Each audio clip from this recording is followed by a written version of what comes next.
नमस्कार प्यारे साथियों, आप सभी का स्वागत है हमारे ऑनलाइन क्लास में। आज हम लोग विभाजकता का पार्ट 2 देखेंगे। पार्ट 1 हमारे प्लेलिस्ट में वीडियो पड़ा है, आप सब उसको देख लीजिएगा।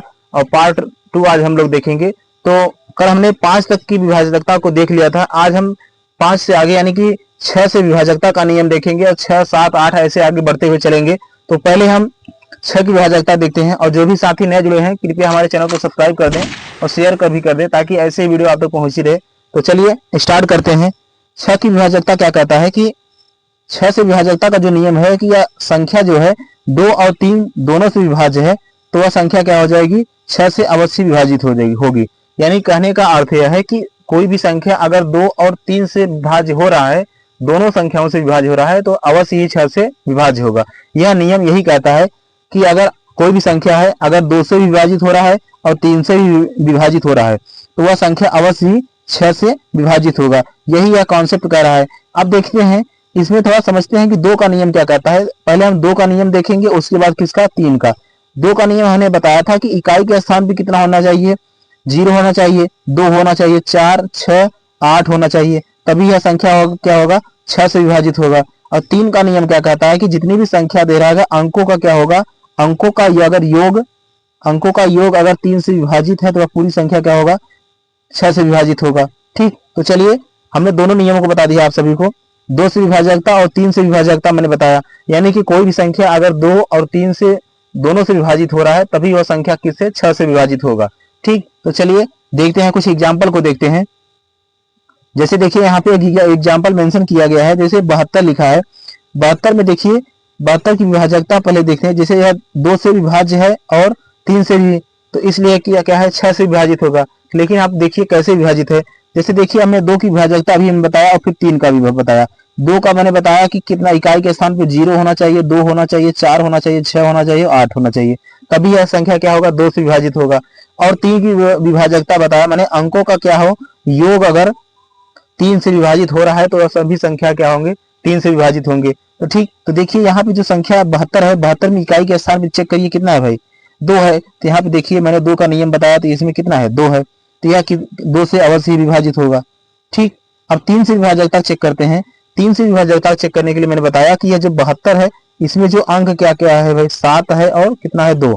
इसको आप जोड़िए, अंकों का योग करना है तो जोड़िए, कितना होगा भाई, 9 हो जाएगा। अब इसको आप जोड़ लेंगे तो 7 और 2 कितना होगा, 9। और 9 को अगर हम 3 से विभाजित करेंगे, क्यों, क्योंकि यही नियम ही कहता है कि अगर अंकों का योग अगर 3 से विभाजित हो रहा है तो सारी की सारी संख्याएं क्या होंगी, 3 से अवश्य विभाजित होंगी। तो देखिए यहाँ विभाजित करेंगे तो कितना आएगा, भागफल 3 आ जाएगा और शेषफल कितना आएगा, 0। यानी कहने का अर्थ है यह जो 72 है यह किससे, 3 से विभाजित है। अगर 2 से भी विभाजित है और 3 से विभाजित है तो इसका मतलब है यह संख्या किससे, 6 से अवश्य विभाजित होगा। ठीक है, चलिए और आगे देखते हैं। अब हम और कुछ एग्जाम्पल को देखते हैं। जैसे यहाँ पे एक संख्या लिखा है क्या भाई, देखिए अगले एग्जाम्पल की ओर बढ़ते हैं। अगला एग्जाम्पल हमारा कितना लिखा है भाई, 36।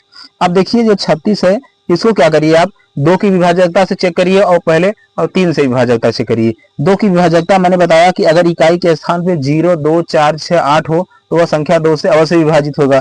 देखिए यहाँ पे कितना है भाई, 6 है, तो यह क्या हो, 2 से अवश्य विभाजित हो जाएगा। अब देखिए 3 की विभाजकता हम चेक करेंगे तो क्या करेंगे, दोनों संख्याओं का योग करेंगे, यानी 3 का और 6 का योग करेंगे, कितना आएगा हमारे पास, 9 आएगा। 9 को हमने बताया 3 से विभाजित करने के लिए, तो भागफल चला गया कितना, 3 बार, और शेषफल कितना है भाई, 0। कहने का अर्थ यह है कि यह संख्या 3 से विभाजित है। ठीक, अगर 2 से विभाजित है और 3 से भी विभाजित है तो यह पूरी की पूरी संख्या जो 36 है किससे विभाजित होगा, 6 से अवश्य ही विभाजित होगा। ठीक, चलिए और आगे देखिए, यह जो 96 है, 96 को क्या करेंगे, देखिए यहाँ इकाई का स्थान कितना है भाई, 6 है, तो 6 क्या होता है, 2 से, जब इकाई के स्थान पे 6 आएगा तो इसका मतलब यह 2 से अवश्य ही विभाजित होगा।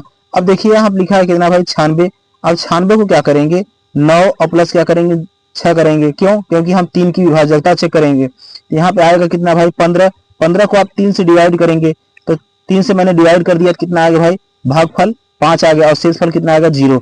कहने का अर्थ यह है कि यह जो 96 है 2 से भी विभाजित हो रहा है और 3 से भी विभाजित हो रहा है, तो इसका मतलब यह जो संख्या 96 है यह अवश्य ही किससे विभाजित होगा, 6 से विभाजित होगा। ठीक है, तो चलिए अब हम अगले कॉन्सेप्ट की ओर बढ़ते हैं। तो आशा करते हैं कि यह जो 6 की विभाजकता है आपको अच्छी तरीके से समझ में आ गया होगा। अब हम लोग क्या करते हैं, 7 की विभाजकता चेक करते हैं कि 7 की विभाजकता क्या होती है। तो देखिए 7 की विभाजकता चेक करने के लिए आपको अच्छी तरीके से कॉन्सेप्ट ध्यान देना होगा। मैंने यहाँ पे सभी कॉन्सेप्ट को मेंशन किया है, देखिए कैसे। जैसे यहाँ लिखा है क्या भाई, किसी संख्या के अंतिम अंक को दुगुना करके उसे शेष संख्या में से क्या करेंगे, घटाएंगे। जैसे कोई भी संख्या है उसका आप क्या करेंगे, दुगुना कर देंगे। अब दुगुना करने के बाद जो संख्या शेष बचेगा उसके बाद शेष संख्या में से उस संख्याओं को क्या करेंगे, घटा देंगे। यदि देखिए अगर घटाने के बाद यदि प्राप्त संख्या क्या है 7 से विभाज्य है तो वह संख्या पूरी तरह से विभाज्य होगा। जैसे देखिए यहाँ पे आपके सामने में एक एग्जाम्पल लिखा है, कितना 203 लिखा है। अब देखिए 203 का अंतिम अंक कितना है भाई, 3 है। अब 3 का क्या करिए आप, दुगुना करिए। ठीक, तो 3 का दुगुना करेंगे कितना है भाई, 6 आएगा। अब देखिए जो संख्या शेष कितना बचा, संख्या शेष बचा है कितना, 20। अब देखिए 20, अब 20 में से माइनस करेंगे कितना हो, 6 को। क्यों, क्योंकि मैंने बताया दोगुना करके लास्ट वाली संख्या को घटाते हैं। अब देखिए 20 में से 6 घटाएंगे कितना आएगा, 14। अब 14 को आप क्या करेंगे, 7 से डिवाइड करेंगे तो हमारे पास देखिए भाग देंगे कितना आएगा, भागफल 2 आएगा। लेकिन जब शेषफल कितना आएगा, 0। यानी कहने का अर्थ है जब शेषफल 0 आ गया तो वह संख्या पूरी तरीके से विभाजित हो गई है। तो अब कहने का अर्थ है कि यह जो संख्या 203 है यह संख्या अवश्य ही 7 से विभाजित होगा। ठीक है, चलिए और आगे देखते हैं।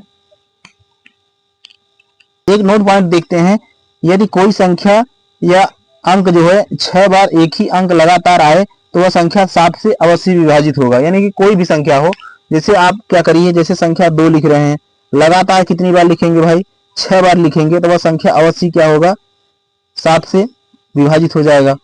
ठीक, कोई भी संख्या आप लीजिए, जैसे 3 कितनी बार लिख रहे हैं भाई, 6 बार लिख रहे हैं, तो यह संख्या अवश्य किससे विभाजित होगा, 7 से विभाजित होगा। तो कहीं पे अगर इस तरह की संख्या लिखी रहेगी तो आप समझ जाइए कि यह संख्या किससे विभाजित होगा, 7 से विभाजित होगा।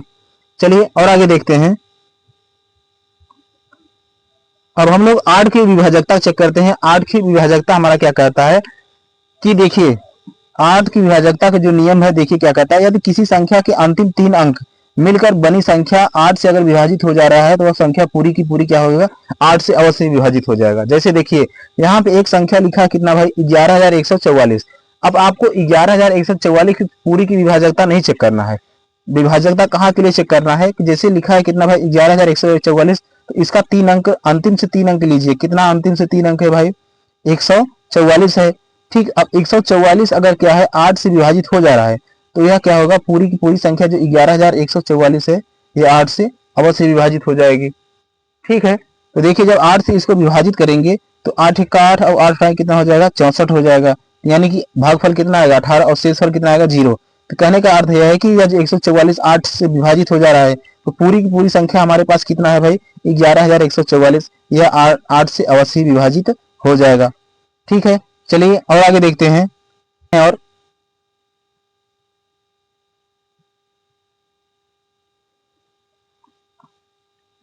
देखिए इस एग्जाम्पल को आप देख लीजिए, जैसे लिखा है कितना भाई, 3,56,512। अब आपसे पूछा जाए कि इतनी बड़ी संख्या को आप 8 से भाग देख लीजिए, तो आप भाग इस तरफ से भाग देंगे। ठीक, तो इस तरफ से आपको भाग नहीं करना है। आपको भाग कैसे करना है, विभाजकता चेक करने के लिए तो मैंने बताया लास्ट का 3 अंक लीजिए। लास्ट का 3 अंक कितना बन रहा है इसका भाई, तो लास्ट का 3 अंक कितना बन रहा है, 512 बन रहा है। अब क्या करिए, 512 को आप क्या करिए, 8 से विभाजित करिए। 8 से जब विभाजित करेंगे तो 8 छम कितना होता है, 48, और 3 कैरी बचेगा तो उसमें तो जाएगा कितना, 32। तो 8 चौक कितना हो जाएगा भाई, 32 हो जाएगा।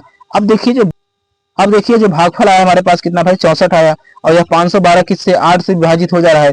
यानी कि यह पूरी की पूरी संख्या जो है हमारे पास, यह पूरा का पूरा संख्या किससे विभाजित होगा, 8 से अवश्य विभाजित हो जाएगा।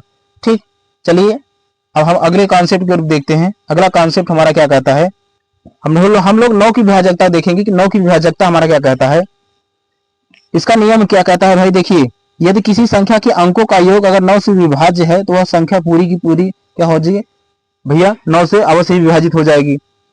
तो कहने का अर्थ है कि जो हमने 3 का नियम लगाया था वही नियम सेम लगेगा, लेकिन इसमें क्या होगा, इसमें जितनी भी संख्या रहेंगी वो 9 से अवश्य विभाजित हो जाना चाहिए जोड़ने के बाद। देखिए क्या है इसमें, देखिए 729 एक एग्जाम्पल यहाँ पे हमने मेंशन किया है। अब इसमें क्या किया है, देखिए 729 जो लिखा है तो इसमें 7 + 2 किया है और प्लस कितना किया है, 9।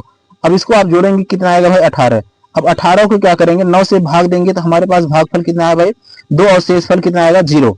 अब उसके बाद यह संख्या जब मैंने इसको विभाजित किया तो यह इसका अर्थ है कि भाई यह संख्या 729 है, यह अवश्य ही 9 से विभाजित हो जाएगा। ठीक है, 9 से अवश्य विभाजित हो जाएगा। तो 9 का नियम यही कहता है कि जो जितने भी संख्या है उन सभी संख्या के अंकों का योग अगर 9 से विभाजित हो रहा है तो पूरी की पूरी संख्या 9 से अवश्य विभाजित हो जाएगी।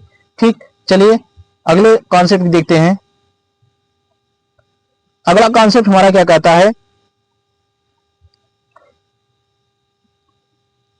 10 से विभाजकता का नियम क्या कहता है भाई। देखिए, जिस संख्या के अंत में अगर 0 हो वह अवश्य किससे विभाजित होगा, 10 से विभाजित हो जाएगा। कहने का अर्थ यह है कि देखिए, मैं 2-3 एग्जाम्पल लिख दे रहा हूं। अब आपसे पूछा जाए कि आप बताइए इन तीनों संख्याओं में से कौन सी संख्या 10 से अवश्य विभाजित होगा। तो यह 10 का नियम कहता है कि अगर जिस भी संख्या के अंत में अगर 0 हो तो वह संख्या अवश्य 10 से विभाजित हो जाएगी। तो यहाँ पे देखिए कितना है भाई, 48 है। ठीक, तो यहाँ पे 0 नहीं है तो यह क्या होगा, 10 से विभाजित नहीं होगा। यहाँ है कितना भाई, 50 का अंतिम है कितना भाई, 0, तो यह 0 है, तो इसका मतलब है यह क्या भाई, 10 से अवश्य विभाजित हो जाएगा। यहाँ पे है कितना भाई, 6070। अब देखिए इसमें लास्ट का अंक कितना है भाई, 0 है, यह संख्या भी किससे विभाजित हो जाएगा, 10 से विभाजित हो जाएगा। ठीक है, तो चलिए हमारा क्लास कैसा लग रहा है आप सब कमेंट बॉक्स में बताइए। तो चलिए अगले कॉन्सेप्ट की ओर बढ़ते हैं। अगला कॉन्सेप्ट हमारा क्या कहता है, मेन कॉन्सेप्ट की ओर बढ़ते हैं। यह एग्जाम में कई बार पूछा जाता है आपसे कि 11 की विभाजकता बताइए, किस आधार पर कैसे करेंगे। तो देखिए 11 की विभाजकता चेक करने के लिए हम क्या करेंगे, देखिए इसमें कॉन्सेप्ट या नियम हमने यहाँ पे मेंशन किया है कि किसी संख्या के अंकों को एक बार जोड़ें और फिर एक बार घटाएं, एक एक छोड़कर, और फिर उसके बाद क्या करें, यदि अंतर 11 से विभाज्य हो या 0 हो तो वह संख्या 11 से अवश्य विभाजित हो जाएगी। अब देखिए यह तो मैंने परिभाषा यहाँ पे मेंशन कर दिया, लेकिन अब एग्जाम्पल को समझते हैं। एग्जाम्पल कह क्या रहा है, देखिए एग्जाम्पल हमने क्या लिख दिया, 121 को लिखा है हमने। अब देखिए यह क्या कह रहा है कि एक को छोड़ के संख्याओं को पहले जोड़ेंगे और जोड़ने के बाद क्या करेंगे, फिर एक एक को क्या करेंगे, घटाएंगे। अब देखिए क्या करिए, जैसे यहाँ पे देखिए यहाँ पे लिखा है 1 और उसके बाद यहाँ फिर लिखा है कितना, 1, और यह कह रहा है कि 1 और 1 को जोड़िए और उसके बाद क्या करिए, 2 को घटाइए। यानी कि एक संख्या क्या करिए, जोड़ेंगे और उसके बाद फिर क्या करेंगे, घटाएंगे। देखिए 1 और 1 को जोड़ेंगे कितना आएगा, 2, और 2 में से 2 घटाएंगे कितना आएगा भाई, 0। अब देखिए जो 0 आ गया तो इसका मतलब यह है कि यह संख्या 11 से अवश्य विभाजित होगा। अगर 0 नहीं आएगा तब यह संख्या 11 का गुणज होना चाहिए, या तो 11 होना चाहिए घटाने पे, या तो 22 होना चाहिए, या तो 35 होना चाहिए। कहने का अर्थ है कि 11 का मल्टीपल होना आवश्यक है। चलिए अगले एग्जाम्पल की ओर देखते हैं। अगला एग्जाम्पल हमारा क्या कहता है, जैसे देखिए अब देखिए ऐसे हमने यहाँ पे एग्जाम्पल हमने मेंशन कर दिया है, कितना भाई लिखा है कितना भाई, 1,45,123। अब देखिए हमने क्या कर रही है, 1,45,123 को यहाँ पे लिखा। अब हम क्या करेंगे, आप सभी को बताने के लिए देखिए एक छोड़ के संख्याओं को जोड़िए, जैसे 1 और 5 को जोड़िए और 2 को जोड़िए। ठीक, और उसके बाद क्या करिए, इसमें से देखिए 4 और 1 को जोड़िए और 1 और 3 को जोड़िए। तो जोड़िए भाई, पहले हम क्या करेंगे, 1 और प्लस 5 और प्लस क्या करेंगे, 2 को जोड़ेंगे। ठीक, और उसके बाद अगले अगले स्टेप पे 4 और 1 और उसके बाद 3 को जोड़ेंगे, 4 प्लस 1 और प्लस कितना को जोड़ेंगे, 3 को जोड़ेंगे। अब उसके बाद हम क्या करेंगे, दोनों को माइनस करेंगे। जोड़िए पहले देखिए भाई, तो 1 और 5 और 2 को जोड़िए, कितना आएगा भाई, तो यहाँ कितना आ जाएगा, 8 आ जाएगा। माइनस का साइन बनाइए। अब देखिए यहाँ पे लिखा है कितना भाई, 4 और 1 और 3, और यहाँ पे जोड़ेंगे कितना आएगा, यह भी 8 आ जाएगा। अब देखिए इन दोनों को अगर हमने घटा दिया तो कितना आएगा हमारे पास, 0 आ गया। तो कहने का अर्थ है कि अगर 0 आ गया तो जो 1,45,123 है यह संख्या 11 से अवश्य विभाजित होगा। ठीक, चलिए और आगे देखते हैं। देखिए अगर जैसे 1,45,123 लिखा है, अगर आप इसको इस तरह से विभाजित करने जाएंगे तो बहुत समय लगेगा, लेकिन जो हमने नियम बताया आप सभी को, डिफरेंस का नियम, यह काफी इंपॉर्टेंट है। यह बड़े से बड़े प्रश्नों को क्या करता है, कुछ ही सेकेंडों में आपको हल करके दे देता है। ठीक, तो यही कॉन्सेप्ट आप लोग यूज करिएगा। तो चलिए, तो हमारा क्लास कैसा लगा आप सब कमेंट बॉक्स में बताइएगा जरूर। तो मिलते हैं नेक्स्ट वीडियो में, तब तक के लिए जय हिंद, जय भारत।